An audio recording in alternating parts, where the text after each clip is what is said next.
Do you sometimes feel nervous when you have to introduce yourself in English? Don't worry, that's completely normal. Many people feel the same way. But here's the good news. Introducing yourself is not about being talented, it's simply about remembering a few easy steps. And the best part is, you can actually prepare it before.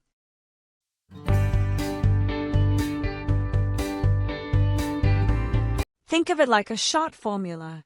You say hello, then your name, where you are from, and a little more information about yourself. I'll show you how to do it step by step.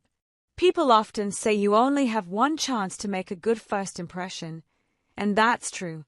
A clear introduction is the best way to start a good conversation. And if you stay until the end of this video, I'll share 2 extra tips that will make your introduction even more effective. Before we focus on the words, let's talk about something even more important. Your attitude. If you want to introduce yourself well, you need to show that you really want to communicate. Your body language will help with this. A friendly smile, direct eye contact, and an open posture will immediately show the other person that you are confident and ready to talk. Never forget this. It's like the key that opens the door to any conversation. Now let's move to the essentials. The first step is the greeting. In English, you can use 2 magic words, hello and hi. Hello is the safest option. You can use it anywhere, with anyone. Hi is a bit more casual, so it works perfectly when you are speaking to friends or people close to your age.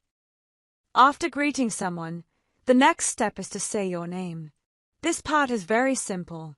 You can choose between 2 common structures, the longer one, my name is, or the shorter one, I'm. Both are correct and natural. Now that you know the basics, it's time to practice together. Get ready, because we're going to do a short role play.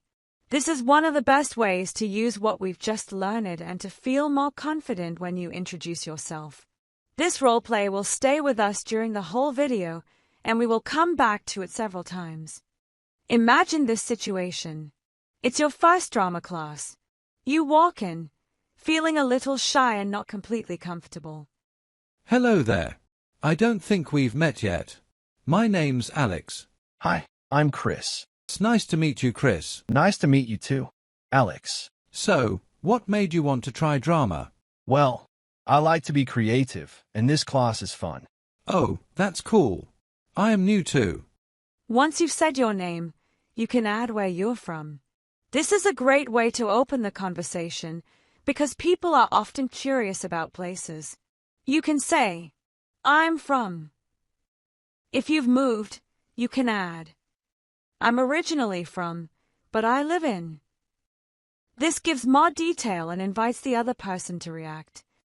Great. Now, let's play the game. So, where are you from, Chris? Do you live here?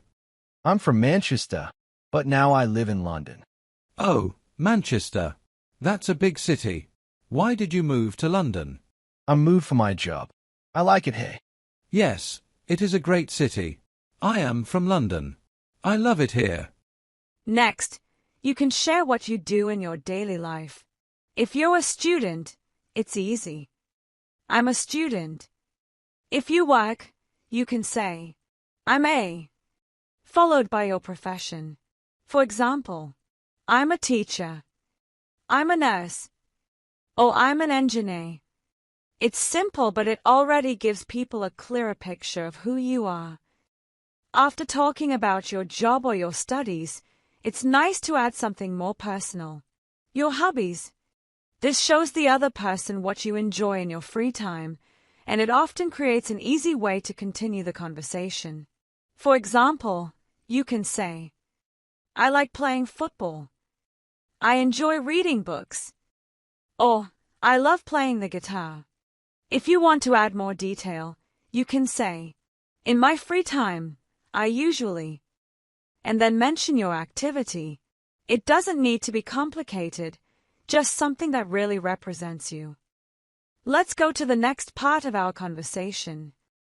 Yes, it is a great city. I am from London. I love it here. That's cool. What do you like to do in London? I like hiking, and I like listening to music. What about you?